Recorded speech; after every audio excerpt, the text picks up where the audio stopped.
Markets had a pretty eventful week, as you can imagine. Start of the week, I should say. I mean, starting from Friday with the unemployment report here in the U.S. And then, of course, over the weekend, news both from Venezuela about the ailing health of Hugo Chavez and then the resignation of the government in Italy, as well as some China trade data. So plenty to discuss here with Michael Casey, our foreign exchange guru and market expert. Hi, Michael. How are you doing? Good morning, Francesco. Is this a new haircut? This is all for you. This is premiering, world premiere of your haircut? I think it's a positive sign, don't you? Is it a positive sign? I mean, haircuts generally mean that we can move on after a new start. Yeah, so, I think, Greek bondholders have been hit harder than my hair, but nonetheless, it's doing okay. So tell us about the markets. I mean, what should we be looking at? How are they moving today? We're sort of flat in terms of the US futures right now, maybe because a lot of the action that we saw play out in stocks on Friday has already happened. We had those jobs data and, of course, the consumer sentiment numbers that Tim was just talking about.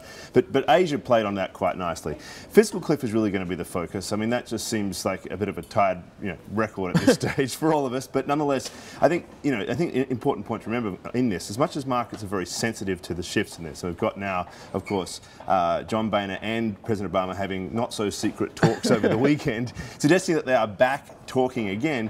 We may have the possibility that something positive after a week of rather negative signals coming from both sides will give the market a bit of a lift. But my guess is that the market's priced in much of what's happening right now. Sure. They know that we've got 3 weeks is an eternity for this sort of process in Washington, and that until we get right towards the end, we're not likely to see time is running out, though, because the president has said he wants to go to Hawaii on the 17th. Right. Congress stops working really on the 21st, so we don't have that much time. We don't have much time, but I think that, of course, the president could, of course, postpone that trip. Right. Congress has been known to work right through the end of the year. Yes. I mean, the bottom line is they are going to take whatever they can politically out of this for as long as they possibly can. I think the point is, at some point, people see a compromise. Yes, we could go over the cliff partially. We could kick it down the road. I mean, I think to some extent, there's a feeling amongst a lot of investors right now that maybe the worst of the worst is overstated. Not to suggest this isn't important, but the 5% bang at the as January 1, of course, is a misnomer in itself. So anyway, that's where the focus is right now. You've mentioned a few other things. I mean, China, we had some trade data. That wasn't so positive, showing that China, really sort of probably more indicative of what's happening in the rest of the world than China, because its exports were weaker, its imports were flat. We had some positive industrial production numbers over the weekend from China.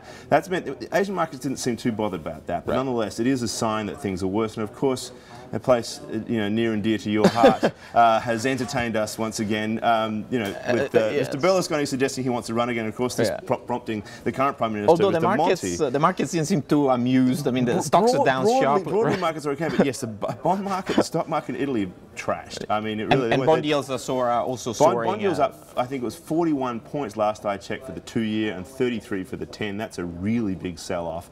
Of course, Italy is that much more important than Spain, and Spain, of course, is really important to the Eurozone. So, this is a big deal. So do we think now that we are reopening the European question? It's been quiet for a while now. Italy is the start of something big. It's interesting because the euro hasn't really sold off this morning. It's been pretty flat. There has been some contagion. Spanish bonds have sold off.